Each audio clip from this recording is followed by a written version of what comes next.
বাণিজ্য চুক্তি নিয়ে অবশেষে সমঝোতায় পৌঁছেছে যুক্তরাষ্ট্র ও ইউরোপীয় ইউনিয়ন ইইউ। এর মধ্য দিয়ে বিশ্বের দুই বড় অর্থনৈতিক অংশীদারের মধ্যে মাসব্যাপী চলা অচল অবস্থার অবসান হলো। স্কটল্যান্ডে মার্কিন প্রেসিডেন্ট ডোনাল্ড ট্রাম্প এবং ইউরোপিয়ান কমিশনের প্রেসিডেন্ট উর্সুলা ভন ডার লেনের মধ্যে বৈঠকে যুক্তরাষ্ট্রে আমদানিকৃত সব ইইউ পণ্যে 15% শুল্কের বিষয়ে সম্মত হন তারা।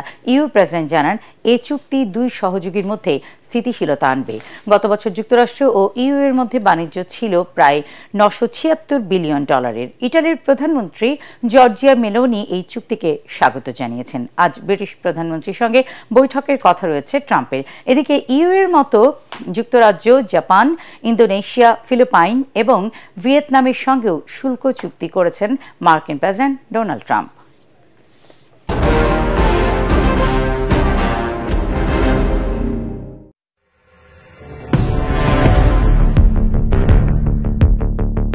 ইরানের সঙ্গে 12 দিনের রক্তক্ষয়ী যুদ্ধে ইসরায়েল যখন ধসে পড়েছিল, এমনকি অস্ত্র ফুরিয়ে এসেছিল যুদ্ধ চালিয়ে যাওয়ার, ঠিক তখনই হোয়াইট হাউস থেকে তড়িঘড়ি দেয়া হয়েছিল যুদ্ধবিরতির ঘোষণা।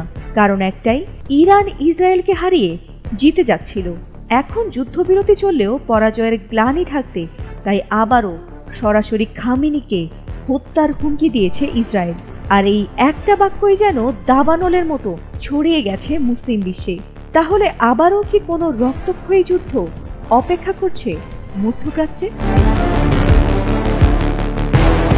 রোববার ইসরায়েলের দক্ষিণে রামন বিমান ঘাঁটিতে দাঁড়িয়ে ইসরায়েলের প্রতিরক্ষা মন্ত্রী ইসরায়েল কাটজ যে হুমকি দিয়েছেন তার রীতিমতো নজিরবিহীন। প্রকাশ্যেই তিনি বলেছেন, ইরানের সর্বোচ্চ ধর্মীয় নেতা আয়াতুল্লাহ আলী খামেনি এবার ব্যক্তিগতভাবে ইসরায়েলের নিশানায়। শুধু তাই নয়, তিনি আরও ঘোষণা করেন, ইরানের ওপর আগের চেয়ে আরও শক্তিশালী হামলা আসছে।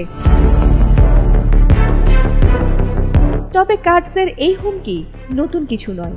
ইরান ইসরায়েলের যুদ্ধ শুরুর পর গত 19 জুন প্রথম খামেনিকে হত্যার হুমকি দেন নেতানিয়াহু প্রশাসনের প্রতিরক্ষামন্ত্রী ইসরায়েল কাটজ। যুদ্ধবিরতি চললেও এখনও হুমকি ধামকিতে যেন পিছিয়ে নেই ইসরায়েল। তবে নিজেদের সীমা ছাড়িয়ে আবারও খামেনিকে প্রকাশ্যে হত্যার হুমকি দিয়ে বসল ইসরায়েল। আন্তর্জাতিক আইন স্পষ্টভাবে বলছে, কোনো দেশের রাষ্ট্রপ্রধান বা সর্বোচ্চ নেতাকে হত্যার হুমকি রীতিমতো রাষ্ট্রীয় সন্ত্রাসের পর্যায়ে পড়ে। কিন্তু ইসরায়েল সেটি কেন আবারও প্রকাশ্যে ঘোষণা করল? বিশ্লেষকরা বলছেন, এটি হতে পারে এক ধরনের মনস্তাত্ত্বিক চাপ, আবার হতে পারে ইরানের সঙ্গে পরবর্তী যুদ্ধের প্রস্তুতি। যদিও এমন হুমকির পর ইরান আনুষ্ঠানিকভাবে কোনো কিছু জানায়নি।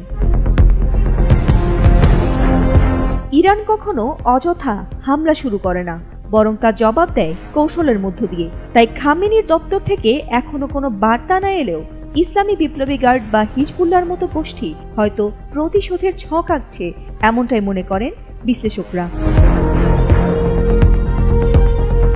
Fatima Sultana, ATN Bangla. Monalisa heavy flow 15 piece প্যাকেটের সাথে 8 পিসের একটি প্যাকেট একদম ফ্রি।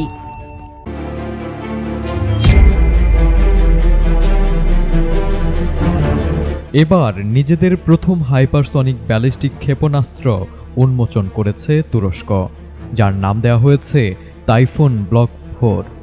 এটি 800 কিলোমিটার দূরের লক্ষ্যবস্তুতে আঘাত হানতে সক্ষম এবং হাইপারসনিক প্রযুক্তির মাধ্যমে যে কোনো আধুনিক বিমান প্রতিরক্ষা ব্যবস্থাকে ফাঁকি দিতে পারে।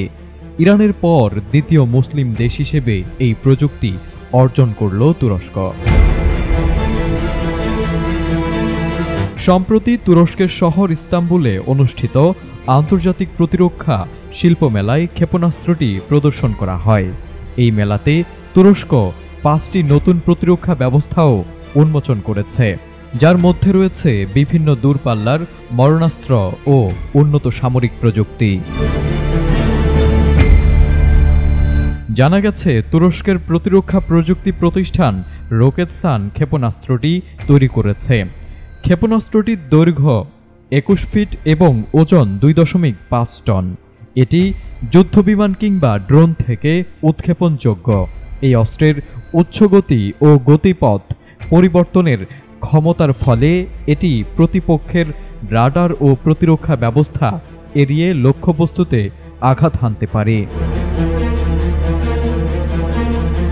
টাইফুন ছাড়াও মেলায় আরও 5টি মরণাস্ত্র প্রদর্শন করা হয়েছে, যা তুরস্কের প্রতিরক্ষা সক্ষমতায় নতুন মাত্রা যোগ করেছে। এই উদ্ভাবনের মাধ্যমে তুরস্ক হাইপারসোনিক প্রযুক্তির দৌড়ে যুক্তরাষ্ট্র, চীন ও রাশিয়ার কাতারে উঠে এসেছে। তুরস্কের এই হাইপারসোনিক ক্ষেপণাস্ত্র প্রযুক্তি তাদের সামরিক শক্তিকে এক নতুন উচ্চতায় নিয়ে যাবে বলে মনে করছেন বিশেষজ্ঞরা। এটি কেবল আঞ্চলিক নিরাপত্তা ভারসাম্য পরিবর্তন আনবে না, বরং বিশ্ব সামরিক প্রযুক্তির প্রতিযোগিতায় আরও এক ধাপ এগিয়ে গেল তুরস্ক।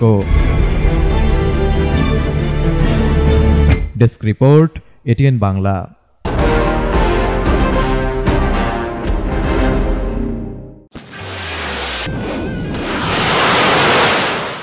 চলমান বৈশ্বিক উত্তেজনার মধ্যেই সংঘর্ষে জড়িয়ে পড়েছে দক্ষিণ এশিয়ার দুই প্রতিবেশী প্রভাবশালী দেশ থাইল্যান্ড এবং কম্বোডিয়া।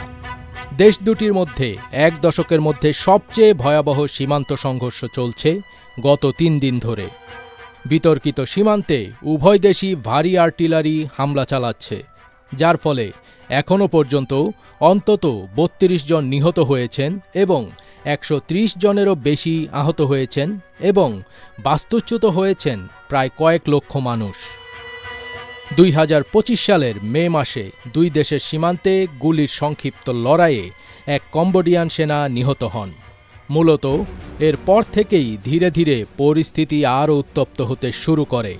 কূটনৈতিক উত্তেজনার পরিণতিতে বর্তমানে শুরু হয়েছে সরাসরি সামরিক সংঘর্ষ। যুক্তরাষ্ট্রের প্রেসিডেন্ট ডোনাল্ড ট্রাম্পের হস্তক্ষেপে যুদ্ধবিরতির সম্ভাবনা তৈরি হলেও থাইল্যান্ড এবং কম্বোডিয়ার মধ্যে চতুর্থ দিনের মতো সংঘর্ষ অব্যাহত রয়েছে। রোববার সকালে ফের দুই দেশের মধ্যে গোলাগুলির খবর পাওয়া গেছে। কম্বোডিয়ার উত্তরাঞ্চল ও থাইল্যান্ডের উত্তর পূর্ব সীমান্ত অঞ্চলে অবস্থিত দুটি প্রাচীন ও বিতর্কিত মন্দিরের আশেপাশে এসব সংঘর্ষের ঘটনা ঘটে। কম্বোডিয়ার প্রতিরক্ষা মন্ত্রণালয়ের মুখপাত্র মালি সোচেতা জানান, স্থানীয় সময় ভোর 4টা 50 মিনিটে থাই সেনারা মন্দির সংলগ্ন এলাকায় হামলা চালায়। হামলায় Cambodia truck mounted rocket launcher ব্যবহার করছে, যা থাইল্যান্ডের মতে বেসামরিক এলাকাকে লক্ষ্য করে চালানো হচ্ছে। জবাবে থাই সেনাবাহিনী যুক্তরাষ্ট্র নির্মিত F-16 যুদ্ধবিমান মোতায়েন করেছে এবং সীমান্তের ওপারে সামরিক লক্ষ্যবস্তুতে বোমাবর্ষণ অব্যাহত রেখেছে। এই উত্তেজনার মধ্যেই থাইল্যান্ডের প্রায় 1,30,000 মানুষকে সীমান্ত এলাকা থেকে সরিয়ে নিরাপদ স্থানে নেওয়া হয়েছে এবং কম্বোডিয়ার প্রায় 12,000 পরিবারকে ফ্রন্টলাইন থেকে দূরে সরে যেতে হয়েছে।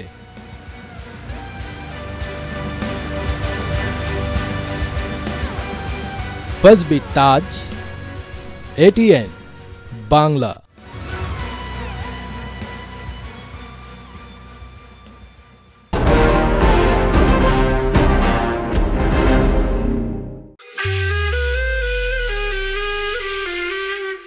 ফিলিস্তিনের স্বাধীনতাকামী সংগঠন হামাসের সামরিক শাখা আল কাসাম ব্রিগেডের আঘাতে এবার নিহত হয়েছে 2 ইহুদি সেনা। তারা খান ইউনিস শহরে সাজোয়া যানে চড়ে অভিযান চালাচ্ছিল। ঠিক সেই সময়ই আল কাসাম ব্রিগেড সেই যানটিকে ধ্বংস করে। এই খবরের সত্যতা নিশ্চিত করেছে দেশটির সেনাবাহিনী। এর আগের দিন গত সপ্তাহে আহত হওয়া আরেক সেনার মৃত্যুর খবর নিশ্চিত করেছিল তারা। এছাড়া ইসরায়েলের প্রতিরক্ষা মন্ত্রী ইসরায়েল কাটস এক্সে এক পোস্টে বলেছেন, আমরা 3 জন তরুণ বীরকে হারিয়েছি, আমাদের কয়েকজন সেনা যারা আমাদের রাষ্ট্রের নিরাপত্তা ও সব জিম্মিকে ফিরিয়ে আনার জন্য জীবন দিয়েছেন। নিহত 2 সেনার বয়স ছিল 20 ও 22 বছর এবং তারা গোলানি ইনফ্যান্ট্রি ব্রিগেডের 51তম ব্যাটালিয়নে কর্মরত ছিলেন। ইসরায়েলি সামরিক সূত্র জানিয়েছে তারা খান ইউনিস শহরে একটি সাজোয়া যানে বিস্ফোরণে নিহত হয়েছেন। বিভিন্ন ইসরায়েলি সংবাদ মাধ্যমের সামরিক প্রতিবেদকরা জানিয়েছেন এই বিস্ফোরণ একটি সুড়ঙ্গ থেকে বেরিয়ে আসা একজন যোদ্ধার পেতে রাখা বোমার মাধ্যমে ঘটানো হয়েছে। এ ঘটনার তদন্ত চলছে। অন্যদিকে একই দিনে আরেকটি পৃথক ঘটনায় গাজার দক্ষিণাঞ্চলে লড়াইয়ের সময় এক কর্মকর্তা ও এক রিজার্ভ সেনা গুরুতর আহত হয়েছেন বলে জানিয়েছে আইডিএফ। ইসরায়েলি সেনাবাহিনীর তথ্যের ভিত্তিতে এএফপির হিসেবে 2023 সালের 27 অক্টোবর গাজায় স্থল অভিযান শুরুর পর থেকে এখনও পর্যন্ত ইসরায়েলের 462 সেনা নিহত হয়েছেন। 2023 সালের 7 অক্টোবর হামাসের হামলার পর ইসরায়েল গাজায় সামরিক অভিযান শুরু করে। সরকারি তথ্যভিত্তিক এএফপির হিসাব অনুযায়ী ওই হামলায় 1219 জন নিহত হয়, যাদের বেশিরভাগই বেসামরিক নাগরিক। অন্যদিকে ইসরায়েলের চালানো অভিযানে এখনও পর্যন্ত 60,000-এর বেশি ফিলিস্তিনি নিহত হয়েছেন, যাদের বেশিরভাগই বেসামরিক মানুষ বলে জানিয়েছে গাজার স্বাস্থ্য মন্ত্রণালয়।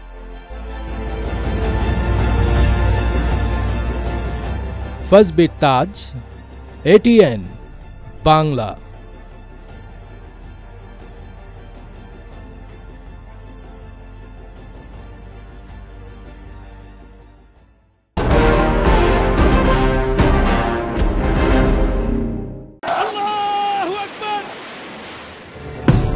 এবার ইসরায়েলের 4টি লক্ষ্যবস্তুতে হামলা চালিয়েছে ইয়েমেনের হুথি বিদ্রোহীরা, যার ফলে সেসব এলাকায় সাইরেন বেজে ওঠে এবং অধিবাসীরা আতঙ্কে নিরাপদ আশ্রয়ের দিকে ছুটতে থাকেন। ইয়েমেনের হুথি যোদ্ধারা একটি ক্ষেপণাস্ত্র এবং 3টি ড্রোন ব্যবহার করে ইসরায়েলের 4টি লক্ষ্যবস্তুতে এই হামলা চালায়। ইয়েমেনের আল মাসিরা টেলিভিশন চ্যানেলে হুথিদের সামরিক মুখপাত্র ইয়াহিয়া সারি একথা জানিয়েছেন। তিনি বলেন, ক্ষেপণাস্ত্র বাহিনী একটি সামরিক অভিযান পরিচালনা করেছে এবং প্যালেস্টাইন 2 হাইপারসনিক ব্যালিস্টিক ক্ষেপণাস্ত্র ব্যবহার করে অধিকৃত বেয়ারসেভা এলাকায় জায়নিস্ট শত্রুর একটি সংবেদনশীল লক্ষ্যবস্তুতে আক্রমণ করেছে। হুথি মুখপাত্রের মতে, তাদের যোদ্ধারা 3টি ড্রোন ব্যবহার করে ইসরায়েলি শহর আইলাত, আশকেলন এবং হাদেরার গুরুত্বপূর্ণ লক্ষ্যবস্তুতে হামলা চালিয়েছে। ইয়েমেনের হুথি বিদ্রোহীরা ইসরায়েলের বিরুদ্ধে সামরিক অভিযানে 4র্থ ধাপে প্রবেশ করেছে। নতুন ঘোষণায় তারা জানায়, এবার থেকে ইসরায়েলি বন্দর ব্যবহারে জড়িত যে কোনো দেশের যে কোনো কোম্পানির জাহাজ তাদের হামলার লক্ষ্য হবে, যদি তা হুথিদের ড্রোন বা ক্ষেপণাস্ত্রের আওতায় পড়ে। রোববার রাজধানী সানায় এক বিবৃতিতে হুথিদের সামরিক মুখপাত্র ব্রিগেডিয়ার জেনারেল ইয়াহিয়া সারি বলেন, ইসরায়েলের সঙ্গে সংশ্লিষ্ট সকল জাহাজকে এখন থেকে আমরা বৈধ লক্ষ্য হিসেবে মনে করব। গাজায় চলমান যুদ্ধকে গণহত্যা বলে উল্লেখ করে হুথিরা আন্তর্জাতিক সম্প্রদায়ের নীরবতাকে দায়ী করেছে। তাদের দাবি, ইসরায়েলের আগ্রাসন বন্ধ ও গাজা অবরোধ তুলে না নেওয়া পর্যন্ত তারা তাদের সামরিক অভিযান অব্যাহত রাখবেন। হুথিদের পক্ষ থেকে সব আন্তর্জাতিক শিপিং কোম্পানিকে সতর্ক করে বলা হয়েছে, ইসরায়েলি বন্দর ব্যবহারে সম্পৃক্ততা বন্ধ না করলে তাদের জাহাজও হুমকির মুখে পড়বে। তবে হুথিরা জানিয়েছে, যদি ইসরায়েল গাজায় সামরিক অভিযান বন্ধ করে এবং অবরোধ প্রত্যাহার করে, তাহলে তারাও সব ধরনের হামলা স্থগিত করবে।